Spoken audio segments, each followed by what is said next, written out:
Bonsoir à tous, bienvenue sur Public Sénat, ravi de vous retrouver pour un nouveau numéro d'On va plus loin. Au programme ce soir, notre grand débat autour de cette libération de la parole haineuse sur les réseaux sociaux. Racisme, misogynie, homophobie, grossophobie et aujourd'hui, le scandale de la Ligue du LOL. Faut-il un gendarme d'Internet? Faut-il lever l'anonymat? Quel équilibre trouver entre régulation et censure? Hashtag OVPL pour réagir sur Twitter. Notre match des idées, il opposera ce soir Florent Vadillo à Dominique de Montvalon. Nous reviendrons sur le départ d'un poids lourd de la Macronie, Ismaël Emelien. La tête pensante du chef de l'État démissionne. Il n'est pas le premier et a priori pas le dernier. Faut-il faire un lien avec l'affaire Benalla? Sommes-nous en train d'entrer dans l'acte 2 du quinquennat Macron? Analyse et débat dans 10 minutes. Et puis l'actualité ce soir, c'est cette nouvelle flambée des actes antisémites, plus 74% en 2018. Christophe Castaner parle d'un poison, mais d'où vient-il et comment l'enrayer? On en parle ce soir avec notre invité, le sénateur socialiste David Assouline. D'abord les chiffres et les réactions avec Michael Spitzberg. Des tags antisémites sur des vitrines, des icônes vandalisées, des symboles de mémoire profanés. En ce début d'année 2019, un relent d'antisémitisme plane sur la France. Un climat dénoncé par le Premier ministre. Des actes antisémites, directement inspirés de l'idéologie, de la phraséologie et de la symbolique qui a prévalu dans les années 30 et dans les années 40. Ces actes sont répugnants, Madame la députée. Les chiffres sont implacables. En 2018, les actes antisémites ont progressé de 74%. Insultes, menaces, agressions, homicides, comme le meurtre de Mireille Knoll en mars dernier dans le 11e arrondissement de Paris, ont émaillé l'année 2018. Si en 2017, 311 actes antisémites ont été recensés, il y en a eu 541 l'an dernier, de plus en plus violents. Cette hausse spectaculaire, c'est une hausse qui concerne les actes en général, mais avec une hausse encore plus spectaculaire de près de 90% des violences antisémites. Je pense qu'on est dans un climat où la désinhibition des haines est de plus en plus patente. Pointé du doigt par le gouvernement, les gilets jaunes. Ça se passe souvent en marge de ces cortèges où, on le sait, une part d'extrême gauche et une part d'extrême droite se mêlent, provoquent des violences, contestent l'autorité de la police, ne respectent pas les appels à manifester dans des cortèges, brûlent des voitures, pillent des commerces, etc., etc. Et que c'est souvent en marge de ces cortèges qu'on retrouve ces inscriptions antisémites et absolument inacceptables. En attendant, 2019 démarre comme 2018 avec des actes antisémites en hausse de 25%. Et on va aller plus loin sur ce sujet avec notre invité ce soir, David Assouline. Bonsoir, merci d'avoir accepté notre invitation. Vous êtes sénateur socialiste de Paris, vice-président du Sénat. D'abord, ce chiffre effarant, plus 74%. Il vous surprend, il ne vous surprend pas? Vous l'avez vu venir? Non, il ne me surprend pas et j'ai bien peur que l'année 2019 confirme cette tendance à la hausse. D'ailleurs, ce qui, par contre, est un peu plus surprenant, mais montre bien la spécificité de l'antisémitisme, c'est que les actes racistes, anti-musulmans, par exemple, sont en baisse, globalement. Et il y a cette hausse de l'antisémitisme. Pourquoi ce lien? Qu'est-ce que ça veut dire pour vous? Ça veut dire que c'est spécifique, ça veut dire qu'il y a quelque chose en ce moment qui se répand et qui ressemble à ce qu'on a connu à d'autres moments de l'histoire, où on cherche un bouc émissaire fantasmé. Le juif joue ce rôle à chaque fois. On va lui reprocher d'être communiste parfois ou d'être capitaliste selon les interlocuteurs, et puis aussi celui qui oppresse les peuples avec l'antisionisme en paravent d'un antisémitisme caché.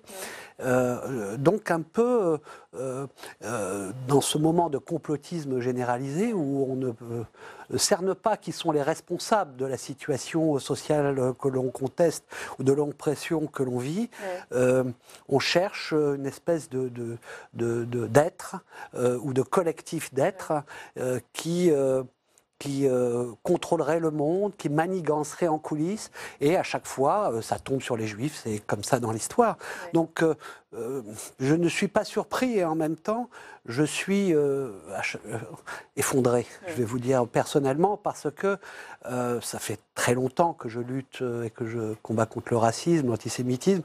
On se disait tout le temps que c'était quelque chose de possible. Qu'il allait disparaître, vous aviez de l'espoir? Oui, mais que c'était possible que si on baisse la garde, ça revienne.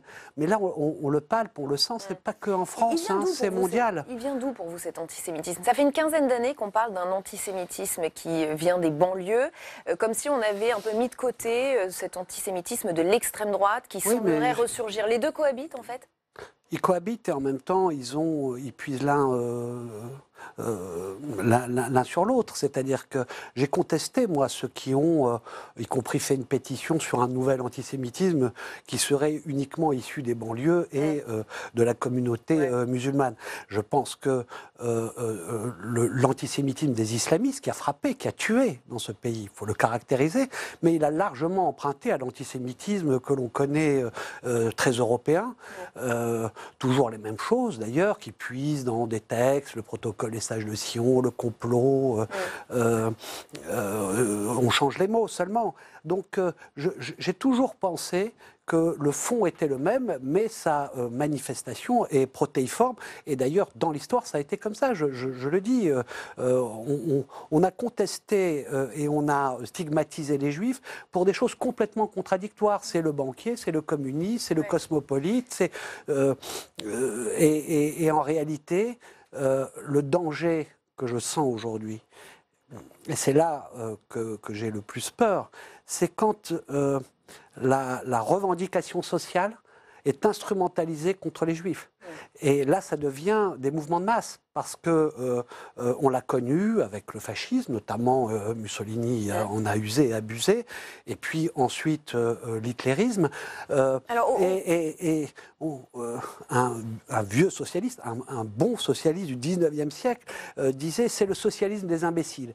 Et je pense que donc ceux qui ont des responsabilités sociales, c'est-à-dire qui s'adressent à la justice sociale, à la revendication sociale, qui veulent représenter le peuple, s'ils ne dénoncent pas en ce moment l'antisémitisme, eh bien ils ne remplissent pas leur rôle, et je pense que c'est à eux d'abord qu'il faut demander des comptes en ce moment, parce qu'on peut soutenir des mouvements pour leur revendication sociale, mais on ne peut pas continuer à taire le fait que, comme jamais, dans un mouvement social, il y a des actes antisémites qui ont pu se développer et gangréner ce mouvement, et il faut oser le dire. Justement, les dénonciations, on voit, on entend les condamnations officielles qui viennent du plus haut niveau de l'État. Christophe Castaner qui parle de poison, Édouard Philippe qui nous dit cet après-midi que c'est inacceptable.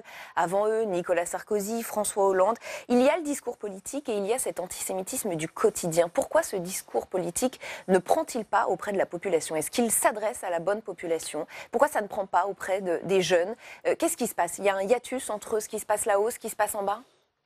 Je pense que... Il est même peut-être contre-productif.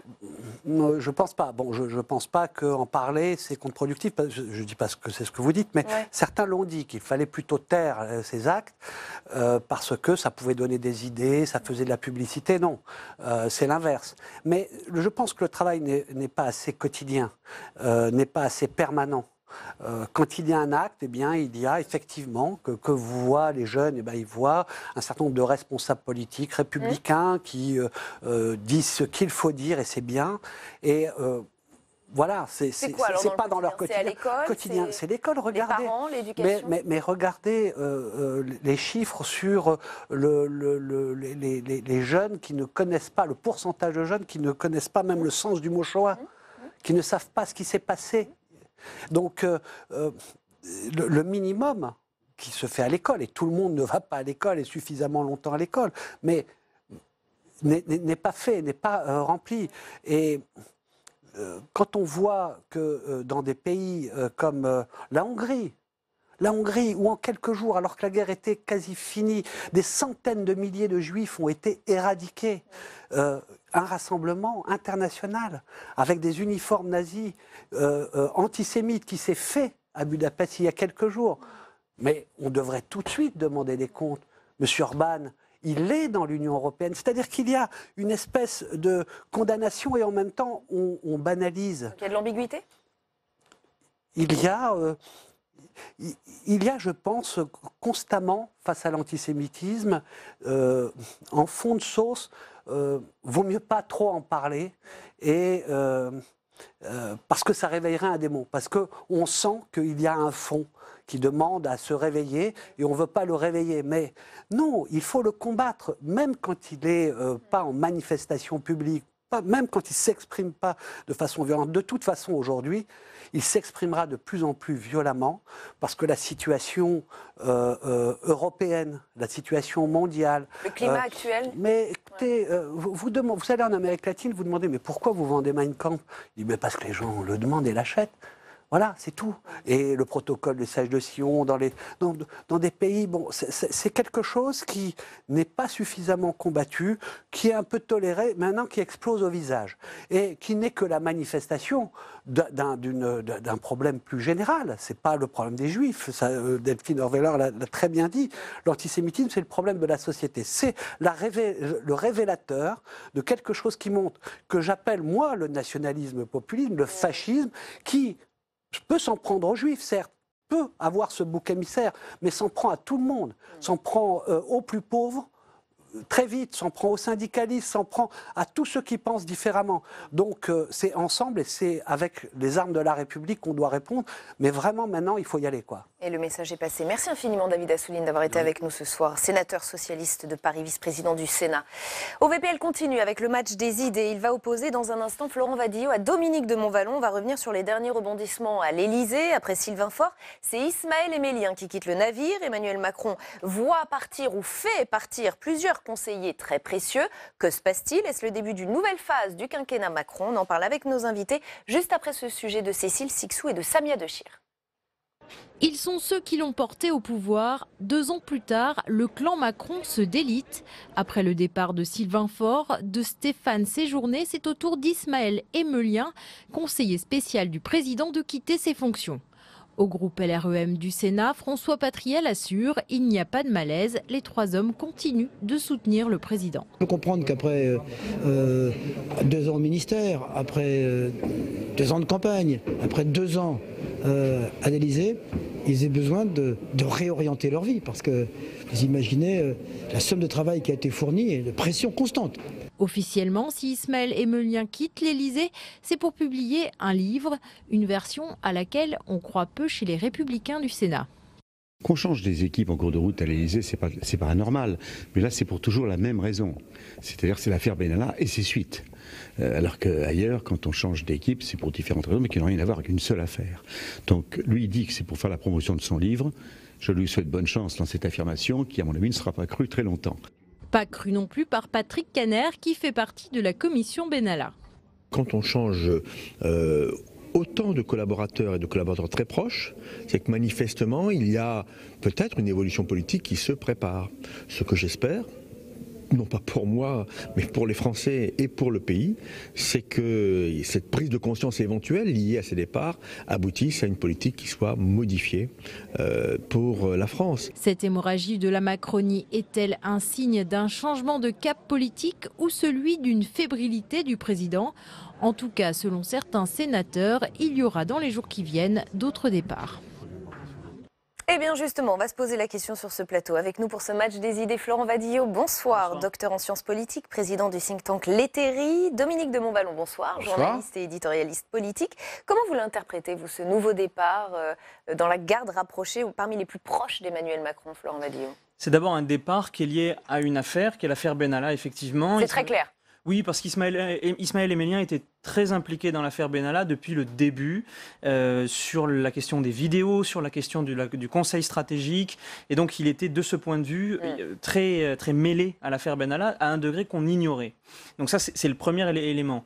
Deuxième élément, il y a évidemment un essoufflement du pouvoir macronien. On l'avait vu déjà en septembre, avec une difficulté à reprendre du souffle et déjà des réorganisations. Sylvain Faure sur la communication et les discours, avec Sibeth Ndiaye qui revenait un peu en arrière, une très forte critique concentrée sur le secrétaire général Alexis Collère.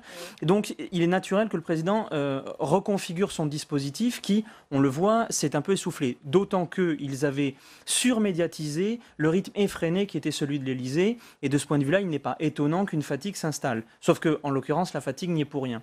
Et enfin, dernier élément, ce qui est très symptomatique, c'est qu'on parle de ce changement comme si c'était un remaniement ministériel. Oui, c'est vrai. Ce qui est le signe tout de même assez important que le centre de gravité du pouvoir s'est très clairement déplacé vers l'Élysée et vers certains conseillers du président de la République. Non pas l'ensemble de l'Élysée, mais un très petit cercle de conseillers du président de la République, d'où l'importance tout à fait cardinale. Parce que c'est comme ça qu'il est arrivé au pouvoir, c'est grâce à eux. Et puis il a dans son exercice quotidien, il a survalorisé le rôle de ses conseillers.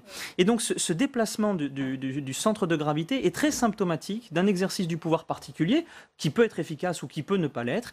Mais tout cela me laisse un peu perplexe parce que finalement le vrai changement politique, ce serait le changement de Premier ministre, pas le changement de conseiller spécial. Donc on verra de quoi l'avenir est fait de ce point de vue-là. Dominique de Montvalon, Emmanuel. Alors que le centre de gravité du pouvoir se soit déplacé du côté de l'Élysée depuis 2017, comment serais-je en désaccord avec vous? C'est un peu une évidence. C'est aujourd'hui, ce que vous dites est une simple, me semble-t-il, confirmation. Pour le reste, je mettrais les deux facteurs que vous avez indiqués dans un ordre inverse. Mais bon, c'est une analyse.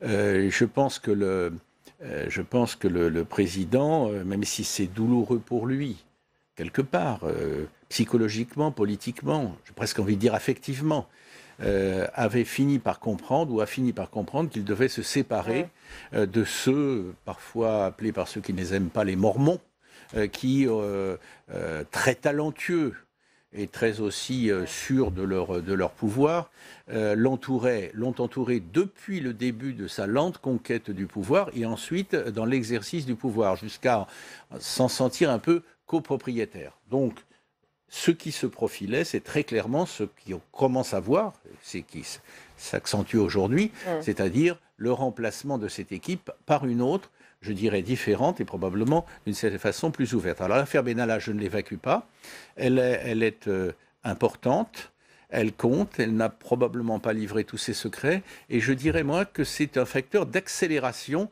d'un processus qui de toute façon était en cause et était devenu absolument impératif, aussi douloureux soit-il, je le répète, qu'il soit pour Emmanuel Macron. L'affaire Benalla est effectivement en toile de fond un élément d'accélération. Si Ismaël Emelien devait être interrogé sur ses liens vrais ou supposés, enfin sur l'action qu'il a pu conduire ou ses actes dans l'affaire Benalla, il ne fallait pas que ce soit au titre de conseiller spécial du président. Donc les choses sous cet angle-là, sont clarifiées. Alors, beaucoup d'observateurs, en tout cas, se posent la question. Ismaël Emelien, se sont-ils menacés? Le palais de l'Élysée craint-il une mise en examen? François de Rugy, lui, a plutôt minimisé ce matin sur Europe 1. Écoutez.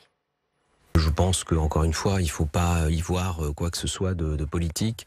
C'est quelque chose qui est plutôt de l'ordre du personnel. Vous savez, le président de la République avait annoncé déjà l'année dernière qu'il y aurait des changements au sein de son organisation à l'Élysée et aussi parmi ses conseillers.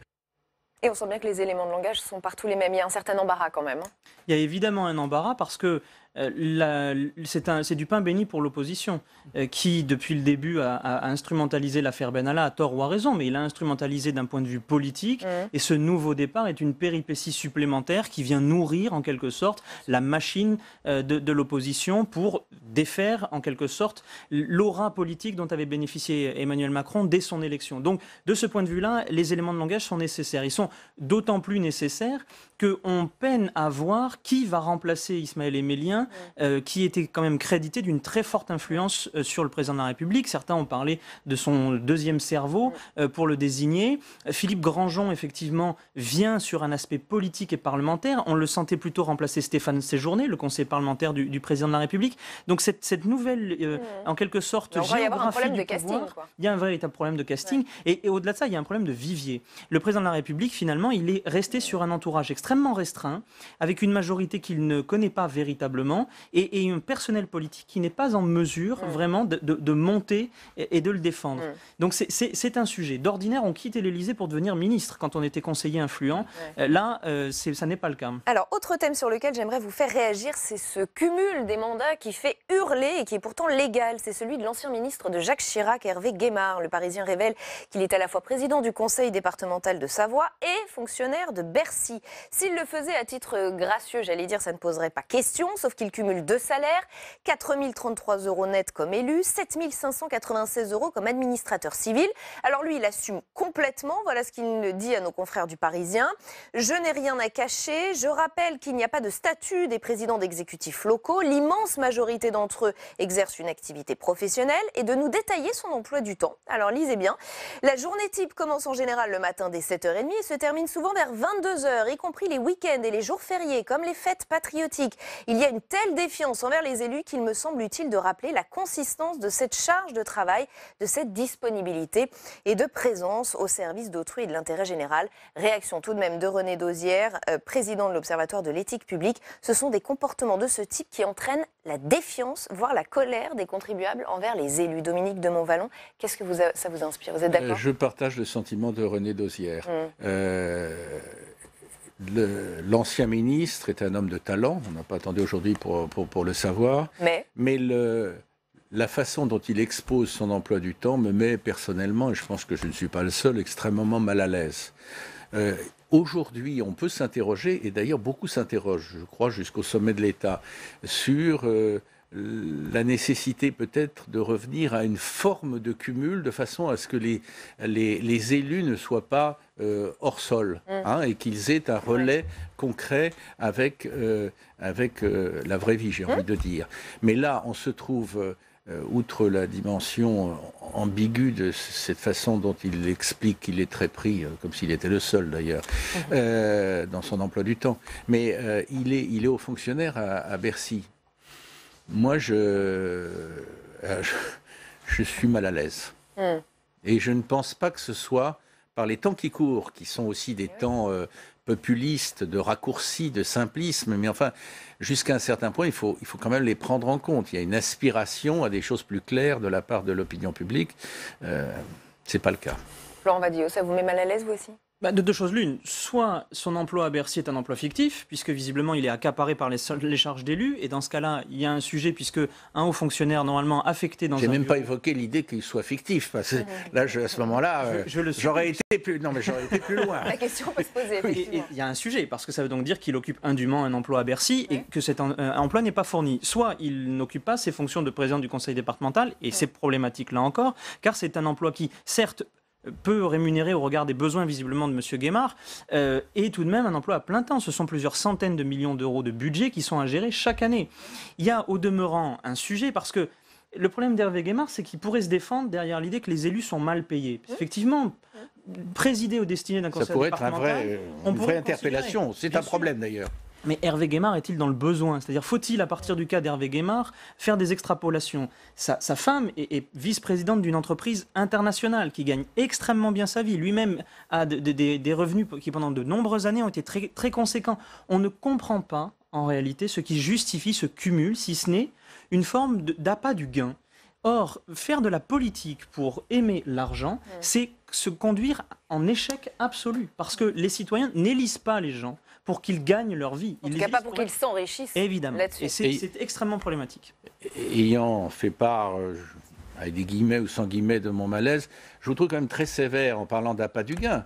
Je prendrais une autre problématique par une formule cousine en disant il y a peut-être un goût du pouvoir qui trouve à s'exercer là. Et je ne pense pas qu'il faille aller chercher les revenus de son épouse, ce qu'il aurait pu accumuler et qui lui permettrait de vivre convenablement sans cet emploi à Bercy. Il y a une ambiguïté de fond dans la situation. Je regarderais plutôt du côté du goût du pouvoir. Il faut se rappeler, je ne vous apprends rien, vous le savez, que Hervé Guémard a été, il y a une vingtaine d'années, une jeune étoile montante de la droite gaulliste. Il a été freiné pour des histoires d'appartements, on ne va pas revenir là-dessus aujourd'hui, et il n'a pas au fond... Probablement, je ne fais pas son avocat, mais c'est comme ça que j'interprète les choses. Et il n'a pas aujourd'hui probablement le terrain d'action qui correspond, de son point de vue, à son potentiel intellectuel et politique. J'entends, mais l'histoire de l'appartement, effectivement, puisqu'il avait dû partir de ses fonctions au ministère de l'économie et des finances pour occuper un appartement indûment, l'histoire de l'appartement, déjà, était un signe du fait qu'il aimait certaines largesses. Il vaut mieux un peu plus de clarté. au détriment du budget public. C'est là le problème, en réalité. C'est qu'il y a au moins un revenu de trop dans cette histoire. Il faut qu'ils choisissent entre... Mais vu le contexte, est-ce que ça veut dire que Hervé Guémard et d'autres n'ont strictement rien compris à ce qui se passait et à la colère populaire? Je pense qu'il faut vraiment se méfier de ce que le cas d'Hervé Guémard soit représentatif des autres. Ouais. On a d'ailleurs vu qu'il était le seul président de conseil départemental à avoir un emploi salarié en parallèle. Donc, de ce point de vue-là, il n'est pas représentatif. Oui, attention à la chasse aux sorcières aussi. C'est cela. Je pense qu'il faut se méfier. Il y a évidemment dans la classe politique des gens qui ne sont pas, qui ne se comportent pas de manière probe. Mais comme dans tout milieu, pas plus, pas moins qu'un autre. Sauf que sur ce milieu-là pèse un devoir d'exemplarité. Ce qui fait que ces cas-là doivent être stigmatisés. Ils le sont à juste titre, mais ne couvrons pas d'opprobre l'ensemble des élus qui quotidiennement se dévouent pour des métiers assez ingrats. Et la présidence d'un conseil départemental, c'est objectivement pas le cœur du réacteur nucléaire de la France. Donc c'est vraiment le service au quotidien des citoyens. Enfin, vous avez raison, devoir d'exemplarité, c'est tout à fait raison, je vous suis. Il y a quand même, ce qui ne justifie rien de la conduite si elle laisse à questionner d'Hervé Guémard, il y a quand même un très mauvais climat aujourd'hui qui fait que beaucoup montrent du doigt un élu, quel qu'il soit, je ne parle pas d'Hervé Guémard, mais en général, quel qu'il soit, et le présente systématiquement et a priori comme quelqu'un qui vit de prébande. C'est quand même, ça fait partie du climat français et c'est extrêmement préoccupant. Je voudrais maintenant qu'on revienne sur cette information passée un peu inaperçue. Pourtant, elle va changer le visage des classes de nos enfants. L'Assemblée nationale a voté la nuit dernière la présence obligatoire du drapeau tricolore et du drapeau européen. C'est le député LR Éric Ciotti qui est à l'origine de l'amendement. On l'écoute. J'ai proposé cet amendement instaurant et installant le drapeau français au cœur de chaque classe. Vous proposez, Monsieur le ministre, d'y rajouter le drapeau européen. Notre groupe a proposé aussi plusieurs amendements visant à rendre systématique l'apprentissage des paroles de l'hymne national. Vous proposez qu'elles soient affichées dans chaque classe. Je crois que c'est une avancée importante que nous pouvons ce soir consacrer, je l'espère, à l'unanimité pour marquer l'importance de l'adhésion aux valeurs de la République, quelles que soient les circonstances, quels que soient les moments, en veillant à ce que chaque enfant, chaque élève soit citoyen de cette République. Voilà, Éric Ciotti ravi, sauf que la mesure a soulevé une vague de critiques venant de la gauche. Georges-Paul Langevin, par exemple, l'ancienne ministre dénonce une mesure pour se faire plaisir, qui peut être perçue comme une défiance envers les enseignants qui ont la charge de leur salle de classe. Michel Larive, la France Insoumise, trouve suffisant la présence des drapeaux au fronton des établissements. Il invoque le respect de la patrie sans aller vers le nationalisme. Les écoles ne sont pas des casernes, dit-il. Qu'est-ce que vous en pensez, Dominique de Montvalon? Je suis partagé, je dois dire, en même temps. Je suis partagé. Comment critiquer l'idée qui est critiquée, mais qui est aussi soutenue par des forces différentes, que les paroles de la Marseillaise soient affichées dans une salle de classe, la présence du drapeau français dans la salle de classe avec en plus le drapeau européen, je ne vais pas m'indigner. Bon, je vais pas m'indigner. Mais il y a quand même un mais parce que j'ai peur que ce soit trop ostensible pour ne pas créer d'ambiguïté. Alors moi, je ne suis pas du tout d'accord avec les critiques venant de la gauche, de la partie de la gauche, parce que je pense que la gauche, n'oublions pas le contraire, est diverse, elle est pluraliste, la droite aussi d'ailleurs. Mais les critiques disant on va transformer les écoles en casernes, je pense que j'ai lu des choses comme ça, ou alors le patriotisme qui deviendrait un nationalisme, se garder de cela, mais c'est pas de ça qui est en jeu de mon point de vue là-dedans. Alors vous, qu'est-ce qui vous gêne? J'ai peur, ce qui me gêne, c'est que, voilà, c'était pas, et du jour au lendemain, les paroles de la Marseillaise, le drapeau français, les drapeaux, je sais pas, je voudrais sonder un peu les reins et les cœurs de tous ceux qui décident ça ou qui prônent ça. Mais enfin, bon, je note au passage, dans un registre totalement, j'en conviens, un peu plus politicien, j'ai presque envie de dire que si je ne fais pas erreur, il y a une fois de plus, il y a des petits signes dans ce sens-là depuis quelque temps, un certain rapprochement entre le gros du groupe En Marche et l'essentiel des Républicains. Il y a déjà eu quelques petits cailloux posés, je les vois se retrouver là. C'est vrai qu'il y a de lecture. C'est un signe. C'est sur un autre terrain, je me situe là. Je suis peut-être plus à l'aise là-dessus, mais je ne suis pas contre le drapeau français et pas contre la Marseillaise, ça va sans dire. Florent Vadieux. Écoutez, que des signes de patriotisme existent dans les établissements publics, je crois que ça ne peut choquer personne, ou alors c'est quand on veut faire une mauvaise polémique. Bon. Je rappelle simplement que sous la Troisième République, pour promouvoir l'idée de républicanisme et de patriotisme, on était plutôt sur les programmes d'histoire, sur les grandes figures nationales, etc.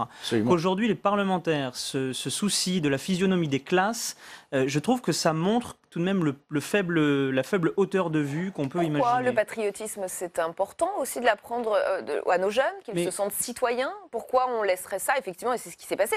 La gauche l'a laissé à l'extrême droite, ça a été l'une de ses erreurs historiques. Non, mais le fait d'investir le patriotisme, c'est absolument déterminant. Je pense qu'il faut être fier des valeurs républicaines, il faut vraiment être intransigeant, y compris sur leur défense et sur leur mise en exergue. Mais dans les salles de classe, est-ce qu'on va véritablement accompagner cette mise en place des drapeaux d'une mesure éducative, d'une histoire. On peut faire confiance aux professeurs, aux enseignants pour le faire. On leur demande beaucoup de choses. Un petit pas sur un long chemin. On leur demande beaucoup de choses. Oui, mais alors va-t-on pavoiser les édifices publics? Parce que c'est bien de pavoiser les classes, mais qu'en est-il des édifices publics? Moi, il m'étonne de voir que les drapeaux français ne sont sortis que pour les matchs de foot, le 14 juillet, ou les grands deuils nationaux pour les mettre en berne. Il y a un rapport au drapeau qui n'est pas spontané dans l'espace public. Et là, on va l'insérer dans une classe sans régir le reste. Au demeurant, c'est une initiative d'Éric Ciotti. On ne peut pas la dénuer de toute arrière-pensée politique. Qu'essaie-t-on de dire? Que les enseignants n'insufflent pas les valeurs républicaines à la française? Que ce ne sont plus les hussards noirs de la République? Que les classes sont trop métissées? Qu'il faudrait donc faire un petit peu de nivellement? Cette histoire me gêne parce qu'en fait, sur une bonne intention, celle du patriotisme, on est en train, par une démarche parcellaire, de biaiser absolument un acte qui aurait pu être pur et désintéressé s'il avait été un peu plus généralisé. Il nous reste 15 secondes, Dominique de Montvalon. Eh bien, je pense que je partage votre sentiment, y compris votre gêne, enfin je l'ai exprimé à ma façon. Non, je pense que certains se demandent, et là, en ça ce serait peut-être une provocation, s'il n'y aura pas ici, là ou ailleurs, des réactions de la part des élèves, sans mettre en cause du tout le corps enseignant, des réactions de certains élèves devant ce qui devrait être l'ordinaire d'une école dans la République. Eh bien, peut-être c'est ça qui est en jeu. Qu'on organisera un vrai débat sur cette question. Merci à tous les deux d'avoir participé à ce match des idées. On va plus loin, continue avec notre grand débat, justement. #OVPL, si vous avez envie de réagir sur Twitter. On va maintenant s'intéresser à cette haine qui continue de proliférer sur les réseaux sociaux. Haine antisémite, haine raciste, haine sexiste. Ces derniers jours, c'est l'affaire de la Ligue du LOL qui perturbe très sérieusement le milieu du web. Avant d'en parler avec nos invités, retour sur le scandale avec Flora Sauvage. Derrière ce nom, il y a un groupe Facebook privé, créé à la fin des années 2000 par Vincent Glade. La Ligue du LOL réunit une trentaine de journalistes et de communicants. Ils sont accusés de cyberharcèlement contre d'autres journalistes et blogueurs, principalement des femmes. Des années après, les victimes ont décidé de parler. Certaines ont raconté sur Twitter ce week-end le harcèlement dont elles ont été victimes. C'était des injures, des insultes, des messages assez malveillants qui venaient de nulle part. Canulars téléphoniques, insultes sexistes anonymes et photomontages pornographiques, les harceleurs sont même venus sur le lieu de travail d'une de leurs victimes. Face au scandale révélé au grand jour, plusieurs médias ont suspendu leur collaboration avec les membres de la Ligue du LOL. Le journal Libération a mis à pied à titre conservatoire Alexandre Herveau, chef du service web, et le journaliste pigiste Vincent Glade. Au magazine Les Inrocks, le rédacteur en chef web David Doucet et son numéro 2 ont aussi été mis à pied. Stéphane Desaulnois a décidé de quitter son poste de rédacteur en chef du magazine Le Tag Parfait. Les excuses des personnes impliquées dans la Ligue du LOL n'auront visiblement pas suffi. Avec nous pour le grand débat dont on va plus loin, Annette Lévy-Villard, bonsoir. Vous êtes journaliste, écrivain, vous tenez un blog hébergé par Libération et vous êtes aussi l'auteur de chroniques d'une onde de choc. Thierry Vallat, bonsoir, avocat au barreau de Paris, spécialiste du droit du numérique. François Jost, bonsoir, sociologue, spécialiste des médias, vous aussi, auteur de La méchanceté en acte à l'ère numérique. Et Fabrice Epelboin, bonsoir et bienvenue, prof à Sciences Po et spécialiste du numérique et des réseaux sociaux. Fabrice Epelboin, justement. En créant ce groupe, j'ai créé un monstre qui m'a totalement échappé. C'est ce que nous dit Vincent Glade, qui a créé ce groupe, la Ligue du LOL. Monstre, pour vous, c'est le mot juste. La Ligue du LOL, c'est un résultat monstrueux des réseaux sociaux. C'est malheureusement un résultat extrêmement banal. Ce genre de comportement s'est depuis généralisé. Ce qu'on a avec la Ligue du LOL, c'est le patient zéro, la première véritable expérience coordonnée entre un petit groupe destiné à persécuter tout ce qui le dérangeait au final. Que ce soit des femmes, parce que le petit groupe était, il faut bien le dire, assez machistes, ou des gens qui politiquement ne correspondaient pas à ce qui leur semblait être dans le camp du bien, ou bien encore des concurrents. Et ils ont été très nombreux à être ainsi éliminés. Autre membre de ce groupe, Baptiste Flusin, directeur de création, lui aussi il a posté un message d'excuse sur LinkedIn, sur un autre réseau social, et il nous dit notamment « Rien ne justifiait ce comportement de meute ». Et là c'est le mot meute qui m'intéresse. Vous avez entendu monstre et là meute. Oui, ça fait penser au cas par exemple de viol collectif, de gang qui a eu lieu en Espagne. Et les gens s'appelaient la meute. Eux-mêmes sur Internet, ce groupe de mecs, ils se sont appelés la meute. Donc ça fait effectivement meute de loups, machisme, c'est quand même la majorité des hommes. Hein. En l'occurrence, c'est le cas, oui, absolument. Il y avait un peu de femmes dans la ligue du LOL, mais c'est principalement masculin, principalement machiste. Ça s'attaque aux femmes et également à des gens plus faibles, parce que la question est le pouvoir. C'est toujours les gens qui ont le pouvoir de terroriser d'autres gens, autrement ça ne marcherait pas. D'ailleurs, les femmes n'ont pas parlé pendant très longtemps, ça fait 10 ans que ça dure, parce qu'elles avaient peur, parce que ces types-là se retrouvent, ni les hommes, se retrouvent en position de pouvoir à un moment donné, les embaucher, c'est une histoire de journée, les embaucher dans leur rédaction, sur leur site internet, etc. Donc elles avaient la trouille de parler. Thierry Vallat, on a entendu ces mots, monstre, meute, vous semblez banaliser en disant que finalement c'est quelque chose d'assez courant. Qu'est-ce que ça vous inspire, cette ligue du LOL? Non, mais c'est un cas d'école. Là, je crois que jamais à ce stade, et encore on n'en est qu'aux prémices, à mon avis, on n'a pas encore tout vu ni tout entendu. On verra également les problèmes de prescription, on en parlera certainement, par rapport à chaque dossier.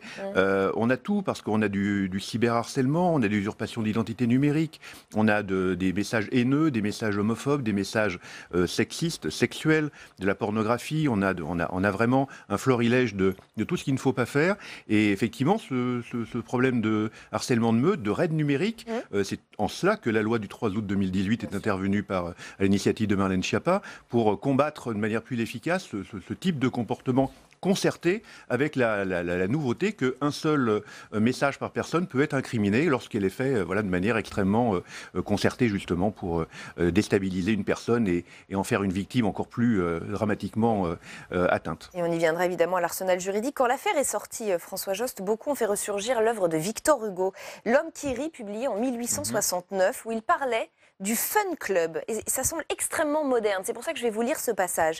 Les membres du Fun Club, tous de la plus haute aristocratie, couraient Londres à l'heure où les bourgeois dorment, arrachaient les gonds des volets, coupaient les tuyaux des ponts, défonçaient les citernes. C'étaient les riches qui faisaient cela aux misérables. C'est pourquoi nulle plainte possible. D'ailleurs, c'était de la comédie. Ces mœurs n'ont pas tout à fait disparu. Et ça, c'est 1869, François Jost. Oui, enfin, sauf que c'est un peu le renversement, ce qui se passe actuellement. Mais vous savez, ce qui se passe sur Internet, je veux dire, ne fait que rendre plus rapide quelque chose qui est la méchanceté en général. C'est-à-dire que moi, je ne suis pas du tout de ceux qui disent Internet a créé une situation absolument ingérable, des monstres, etc. Les monstres existent déjà. Ils existent avant Internet et on trouve tout. En ce moment, la Bibliothèque nationale rend hommage à un grand philosophe qui était Jean Kelevitch. Jean Kelevitch a décrit dans un livre sur la méchanceté tout ce qui arrive actuellement, c'est-à-dire que la méchanceté se transforme en communauté, et ce qu'on voit sur Internet, c'est comment se constituent effectivement des communautés à travers la dispersion, et pour assassiner un certain nombre des victimes potentielles. C'est vrai que la haine, si vous voulez, est toujours une incitation à la haine. C'est-à-dire que la haine n'est pas toute seule. Elle est toujours. Il faut qu'elle entraîne l'autre dans la destruction de Et là, elle la a un outil particulier, un outil qui et là, s'appelle il y a réseau un social. outil qui démultiplie évidemment les attaques. Oui, mais là. Moi, je ne vais pas dramatiser. Ils ne vont pas couper les tuyaux la nuit. Ils utilisent les tuyaux de l'Internet pour, je cite, s'amuser. Ils ont vu ça comme des blagues, ces types-là. Et je ne suis pas du tout d'accord avec notre ministre Bounir Mahjoubi qui dit c'est des losers. Non, au contraire, c'est des jeunes golden boys qui vont d'ailleurs être tous au plutôt une pouvoir certaine dans la élite, presse, absolument plutôt de l'élite, des rois de l'Internet. Et c'est pas du tout l'attitude de losers. Au contraire, c'est l'attitude de gens arrogants qui pensent qu'ils ont le droit de décider ce qui est drôle. D'où ma comparaison avec Hugo qui parlait de cette aristocratie. Oui, c'est-à-dire que l'erreur, ça serait de croire que effectivement c'est un monde à part. Ce qui a été dit parfois, c'est un monde virtuel qui serait pas notre monde. Ce qui est grave aujourd'hui, c'est qu'on voit que ce qui était observable pour les analystes sur Internet passe aujourd'hui dans la réalité. Et c'est là qu'on rejoint Hugo, c'est-à-dire que le passage à l'acte est maintenant très très fort. C'est-à-dire que alors le cas de Nadia Dam dont on parlait est un cas intéressant parce que Nadia Dam, elle a été persécutée, puis menacée, puis volée, agressée véritablement dans la vie. Et même quand dans la première condamnation, certains, pour se venger, ont continué à la dévaliser, etc. Ouais. Donc c'est ça qui est très Alors, intéressant. cette ligue du LOL n'aurait évidemment pas pu sévir à ce point sans la possibilité de rester anonyme, sauf que l'anonymat est permis sur Internet, et c'est bien là tout le débat. Faut-il que cela change? On va écouter différents points de vue. D'abord celui du président de la LICRA, Mario Stasi, chez nos confrères d'Europe 1. Écoutez. Dans un pays de droit et de liberté d'expression, je ne vois pas ce qui justifierait cet anonymat qui permet à chacun, comme je l'écris, de délivrer des immondices sur immondices, cette parole libérée. La levée de l'anonymat, c'est faire en sorte que l'hébergeur ait l'obligation de donner l'adresse IP de celui qui s'exprime. Il faut la responsabiliser des auteurs et des hébergeurs. Alors, lever l'anonymat, Mounir Majoubi émet des doutes. Le 25 janvier, sur BFM, le secrétaire d'État au numérique nous dit « Si on disait demain sur Twitter qu'on levait l'anonymat, les gens iraient ailleurs, prendraient d'autres identités. Aujourd'hui, ce n'est techniquement pas souhaitable et pas possible. » Pourtant, quelques jours avant, Emmanuel Macron pointait le problème de l'anonymat. C'était lors de son intervention à Souillac, dans le Lot, le 18 janvier. Je crois qu'on doit aller vers une levée progressive de toute forme d'anonymat. Et je crois qu'on doit aller vers des processus où on sait distinguer quand même le vrai du faux et où on doit savoir d'où les gens parlent et pourquoi ils disent des choses. Et lever l'anonymat hors des questions, nous dit Marine Le Pen. C'est le dernier point de vue et je vous fais réagir. Si l'on fait cela, encore une fois, ça veut dire qu'on opère une censure préalable et je considère que c'est comme la loi soi-disant anti-casseurs qui est en réalité une loi anti-gilets jaunes. Toutes ces propositions-là sont des propositions que je considère comme liberticides. Alors, ça va très loin. Fabrice Epelboin. Alors tout d'abord sur l'anonymat, soyons clairs, si demain en France on imposait d'utiliser sa vraie identité, outre le surcoût que ça représentait, ça s'appelle du Know Your Customer, ça coûte cher. Très concrètement, je prends un VPN, je me sors aux États-Unis et je crée un compte Twitter et là je suis sous juridiction américaine, en bon citoyen américain. Tout le monde, effectivement, Mounir Majoubi a parfaitement réalisé la situation. Ça ne change pas. Il y a une impossibilité technique due à la technologie Internet. Ensuite, je veux insister là-dessus, la Ligue du LOL, non seulement ils étaient sous leur vrai nom, mais les pseudonymes, pas anonymes, les pseudonymes qu'ils utilisaient étaient connus de tous et avaient fait l'objet d'une dénonciation collective 2010. En août 2010. Tout le monde connaissait l'identité des différents pseudonymes qui harcelaient, tout le monde savait que c'était cette petite bande. D'accord, mais ce n'est pas le cas de tous les harceleurs sur Twitter, non, loin bien de sûr là. que non. Mais il suffira d'avoir une commission rogatoire, je parle sous votre contrôle, et le juge, si tant est qu'il ait le temps de le faire, vous donnera l'adresse IP qui ensuite, demandée au fournisseur d'accès Internet, vous donnera une identité. C'est super simple, ça existe depuis 10 ans facilement, 15 ans. Et donc vous nous dites, lever l'anonymat, idée irréalisable. Donner des moyens à la justice, donner des moyens à la justice et vous aurez l'identité réelle de n'importe quel pseudonyme Twitter qui vous harcèle. Ça n'est vraiment pas un souci. Mais là, c'est quand on arrive à la justice, mais dans le quotidien, quand vous recevez des tweets d'insultes ou des choses comme ça, vous aimeriez bien savoir qui est la personne. Daria Marx a été l'une des victimes de cette petite bande, probablement sous des attaques les plus abjectes qui soient, et qui a fait un témoignage assez bouleversant. Et au cœur de son témoignage, il y avait le fait qu'elle utilisait un pseudonyme et que ce pseudonyme l'a protégée malgré tout des attaques et que c'est grâce à cela qu'elle a pu tenir le coup. Il ne faut pas parler d'anonymat d'ailleurs, il faut parler de pseudonymat. Il n'y a pas d'anonymat sur Internet réellement. Effectivement, lorsqu'on va demander à un juge, et je suis tout à fait d'accord avec vous, il faut s'en donner les moyens. Ce n'est pas d'allonger les délais de prescription. Marlène Schiappa l'a proposé récemment et voudrait l'inclure dans un énième projet de loi. Ce n'est pas ça qu'il faut faire. Il faut donner des moyens à la police judiciaire.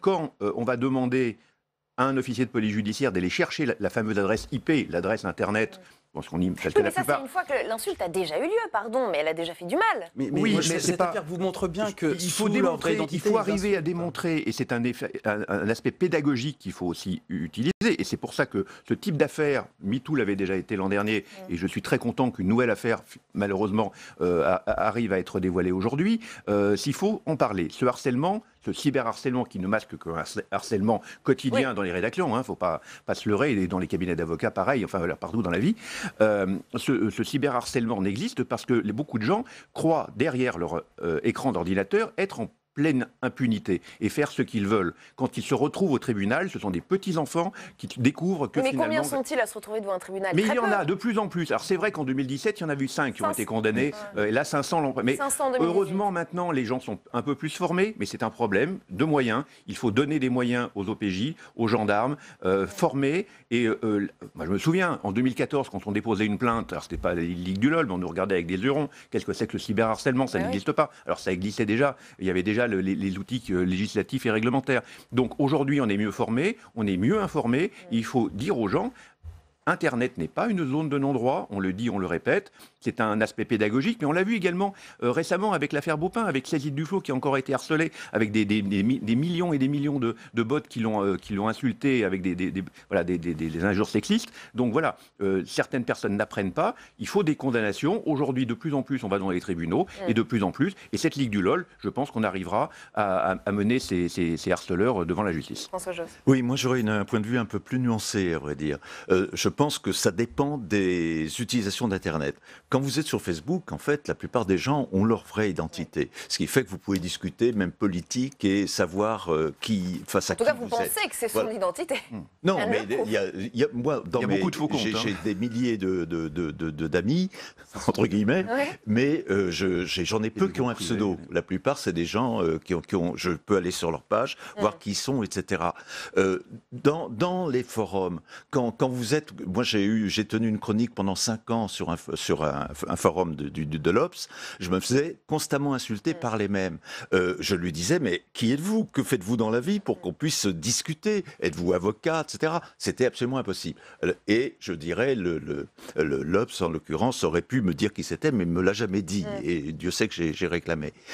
Donc, dans ce cas-là, si vous voulez... Il y avait ce sentiment d'impunité de la part de ces internautes. Et si la personne, si je savais qui elle était, etc., la discussion serait tout à fait différente. Alors, maintenant sur Twitter ou sur des sites où on défend des grandes causes, bien sûr, c'est peut-être différent. Mais je veux dire, je pense pas qu'il faille généraliser. Je pense que l'anonymat protège quand même très très largement dans certains sites. Annette Lévy-Villa. Oui, moi je voudrais revenir sur MeToo, parce que là, quelqu'un dit, je crois, émission quotidien, c'est le MeToo de la presse. C'est-à-dire qu'effectivement, MeToo a touché beaucoup de catégories professionnelles. C'est parti du cinéma, c'était pas mal dans le monde visible, Hollywood, etc. Et en France, ça n'a pas vraiment touché justement la presse. Ça touche les journalistes comme ça pourrait toucher une autre catégorie professionnelle, parce que le harcèlement... c'est un phénomène qui touche absolument tout le monde, pas simplement la presse. Mais là, ce qui est intéressant, c'est que ça touche les journalistes entre eux. C'est-à-dire que c'est des journalistes qui harcèlent d'autres journalistes. Et ça touche le rapport, encore une fois, du pouvoir, qui est intéressant. Et ça utilise évidemment... c'est le boomerang. MeToo est parti sur Internet. Et le retour de bâton, c'est Internet, de nouveau, qui rattrape les harceleurs sur Internet. Je voudrais revenir sur l'impossibilité technique de lever l'anonymat, comme vous le disiez. Il y a eu cette idée exprimée par Mathieu Kassovitz sur Twitter, qui tweete beaucoup d'ailleurs, ce acteur-réalisateur.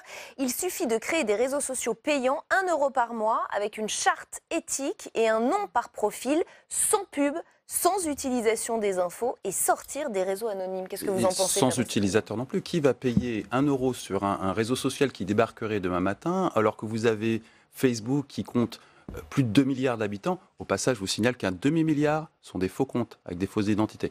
Ou Twitter, si c'est 1 €, de très loin, et si on a l'assurance de ne pas avoir d'anonymat et d'être sûr de savoir qui on a. Mais vous n'aurez personne sur un tel réseau. Il y a eu une multitude de modèles économiques testés dans cette vague.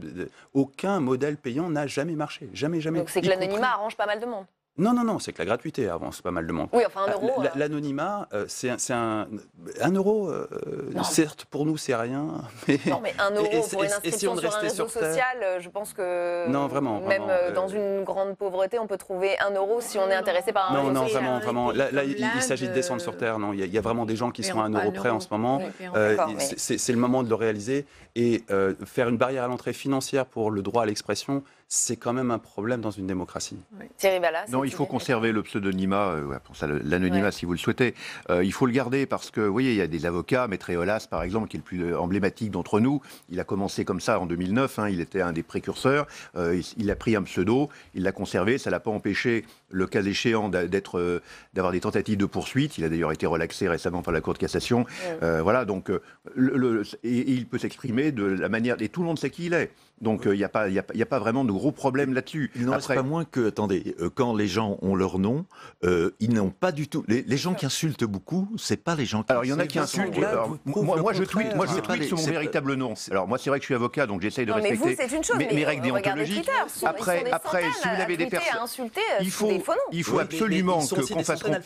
faut absolument qu'on fasse comprendre aux gens que le pseudonyme ne les protège pas. Et ça, je reviens à ma vertu pédagogique, parce que comme vous l'avez dit fort justement, la lettre de 2010, on savait pertinemment qui se cachait, ou se cachait plus ou moins bien, derrière les pseudos et de ces gens de la Ligue du LOL. Donc en fait, on savait, et j'attire l'attention, que le fait qu'ils étaient couverts par leurs directions respectives, parce qu'ils ont même été promus, tous ces gens-là, ils sont aujourd'hui, enfin ils étaient à la tête de la rédaction en chef des Inrocks, numéro 3 du web de Libé, enfin bon voilà, donc ils ont quand même progressé en 9 ans. Donc voilà, il y a quand même eu tout un système qui les a, et comme dans l'affaire Weinstein, tout un système du cinéma qui a protégé les harceleurs.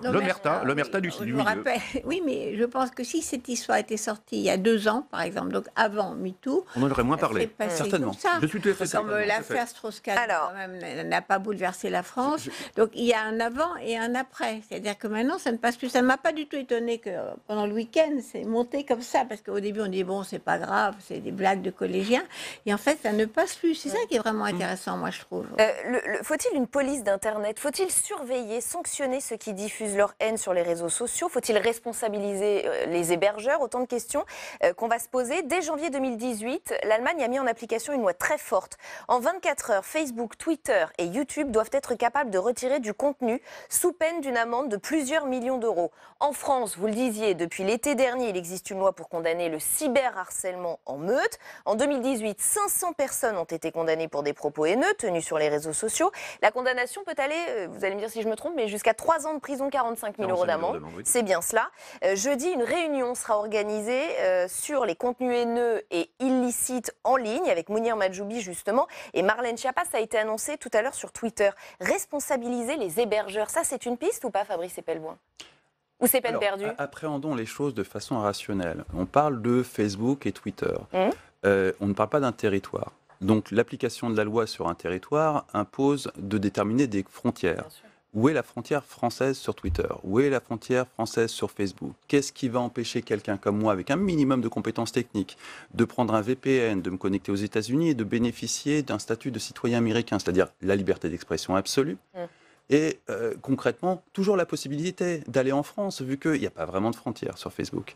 Comment diable cela peut-il être une réalité? C'est vrai qu'on ne peut pas l'empêcher. Vous pouvez effectivement vous domicilier pour on a un exemple extrêmement précis. Quand même, ça va peut-être limiter. On ne peut pas tout régler. Vous avez déjà eu une explosion du VPN suite à Adopi. Et tout le monde a compris que c'était une façon d'éviter Adopi. Vous avez eu une décision qui a été rendue, la première, de demande judiciaire de blocage d'un site internet absolument scandaleux, dont je tairai le nom, en novembre 2018. On cherche toujours à le... Voilà, donc il y a 9 opérateurs des FAI, des fournisseurs d'accès, qui ont été enjoints, qui l'ont totalement fait, de bloquer ce site. Qu'est-ce qu'il a fait, ce site? Le patron est au Japon, il n'y a pas d'extradition, et il s'est mis aux États-Unis, premier amendement, et je continue à faire mes messages haineux, scandaleux, antisémites et tout. Donc en fait, une décision judiciaire aujourd'hui est totalement inapplicable, malheureusement. Mais je crois quand même qu'on peut réguler, modérer les choses.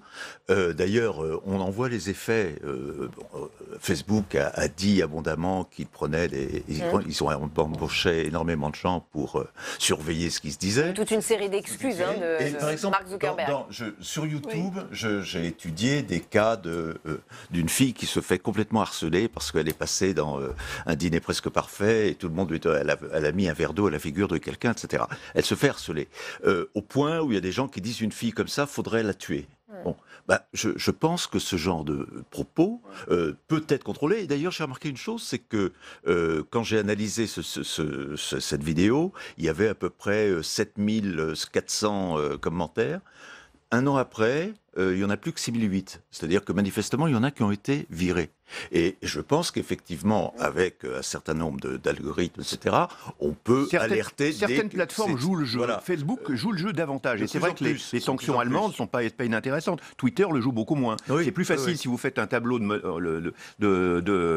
avec un sein, on va le censurer. Ouais. En revanche, des tweets antisémites. Twitter, vous pouvez mettre du porno sur Voilà, Twitter, absolument. Enfin, c'est beaucoup plus compliqué pour faire enlever des sites. Voilà. Non, mais c'est vrai qu'aujourd'hui, on a aussi les moyens de reconnaître un certain nombre de termes, un certain nombre d'images qui font que l'administrateur peut intervenir. Et il est clair que Facebook aujourd'hui, pour des raisons d'image, est en train d'essayer de le faire malgré tout. Oui, mais pour être plus positive, je pense quand même que d'abord un appareil juridique peut quand même limiter ce que vous disiez, réguler un petit peu. Ça ne peut pas régler tout, on est d'accord. La haine s'exprimera autrement. On peut aussi taguer. On a tagué, vous venez de faire un sujet sur l'antisémitisme en France. Bon, c'est pas sur Internet, c'est forgé dans la rue. Mais ok, on peut réguler un peu avec des lois. D'ailleurs, ça marche parce que le harcèlement quand même tombe sous le coup de la loi. Mais il y a également le fait que et quand je disais tout à l'heure, les choses qui ne passent plus. Là, c'est vrai que les types mis en question par ce MeToo dans la presse disent on ne savait pas, on a fait des blagues, on ne se rendait pas compte que le féminisme, finalement, c'était intéressant, on pensait que c'était complètement dépassé, etc. Finalement, petit à petit, les choses quand même avancent, même si ça avance pas très vite, mais quand même la prise. Pardon, mais ça a avancé en Allemagne, Fabrice Epelboin. Qu'est-ce que vous en pensez, vous, de cette loi ? Ah, c'est excellent. Je pense qu'on n'a pas ce rapport de force avec les GAFA, contrairement aux Allemands. Mais c'est excellent, effectivement. Une sanction financière très lourde qui impose une réaction rapide. Les Allemands sont indéniablement bien en avance. Pourquoi la France n'a-t-elle pas le même rapport de force ? C'est une question de rapport de force avec les GAFA. Très concrètement, le rapport entre les GAFA et les gouvernements français, depuis belle lurette, se joue sur un principe de revolving door. On voit ce que ça donne, le revolving door. Ça a déjà été très utilisé dans la finance. Attendez, soyez plus clair. Moi, je suis pas sûre que tout le monde comprenne. Soyons plus clairs. Regardez qui est le patron de Facebook Europe aujourd'hui. Regardez quel est son passé. Vous verrez quelqu'un du cabinet de Nicolas Sarkozy. Cette façon de passer de la fonction publique et des responsabilités politiques au privé est extrêmement courante dans la haute finance. C'est extrêmement courant chez les GAFA, aussi bien en Europe qu'aux États-Unis. Il y a des revolving doors, exactement qu'avec Goldman Sachs et le gouvernement américain depuis la nuit des temps. Donc ça veut dire que la France ne veut pas sanctionner comme le ferait l'Allemagne ? Ne peut pas. Le rapport de force ne nous est pas favorable. On a la Commission européenne quand même qui fait passer un code de bonne conduite qui a été signé il y a 3 ans avec justement les fameux GAFA qui commence à être appliqué de manière plus rude. À mon avis, c'est plus au niveau européen qu'il faut travailler. Enfin, l'Allemagne n'a pas attendu l'Europe. Oui, ils ont été les premiers. Et on a le prochain G7, d'ailleurs, je crois que le cyberharcèlement sera à l'ordre du jour. Je crois qu'au niveau international, il faut que ça bouge. C'est vrai, comme vous le dites fort justement, Internet n'est pas un territoire et c'est un peu compliqué. Néanmoins, la Commission européenne, et quand on est unis, on va beaucoup plus loin. Donc France ou pas France, je pense que là, pour le coup, Facebook, avec des sanctions financières à la clé, c'est le nerf de la guerre, et arrivera, et YouTube et les autres, arriveront à se réguler parce que les plateformes, la responsabilité des plateformes est quand même très importante à mettre en cause. Surtout que le phénomène est énorme. Selon une enquête Opinionway parue en décembre dernier, 53% des Français interrogés disent avoir été victimes de propos haineux en ligne. C'est plus d'un Français sur 2, François Jost. Oui, ça ne m'étonne pas, c'est le constat que j'ai fait effectivement quand j'ai fait ce livre sur la méchanceté. C'est parce que, si vous voulez, c'est une échelle qui a changé. Avant, on était dans la cour de récré et on prenait quelqu'un, un enfant comme bouc émissaire. Ça arrive aussi. Aujourd'hui, maintenant, mais aujourd'hui, c'est dans le monde entier. Et comme on vit sur le fait qu'on est encouragé par les gens qui vous approuvent, qui like, etc., ça démultiplie absolument. Et le cyberharcèlement ne s'arrête pas à la cour de récréation, il continue chez lui, c'est ça qui est extrêmement et mondialement. On a une émission extrêmement populaire aujourd'hui qui s'appelle Touche pas à mon poste de Cyril Hanouna, dont le principe est l'humiliation entre les protagonistes et qui se projette sur Twitter de façon à projeter cette humiliation et ce harcèlement avec les fans de l'émission sur Twitter. C'est devenu un mode de fonctionnement classique des médias. Ça n'est pas réservé à Libération ou aux Inrock, c'est devenu un mode de fonctionnement classique des médias. Désigner les méchants et leur taper dessus. Merci beaucoup à tous les 4 d'avoir participé à ce grand débat. C'est la fin de cette émission. Nous, on se retrouve demain en direct à 18h30 sur Public Sénat. Sachez que l'invité de Territoire d'Info, demain, c'est Christian Estrosi, maire LR de Nice. Très bonne soirée, restez au cœur du débat.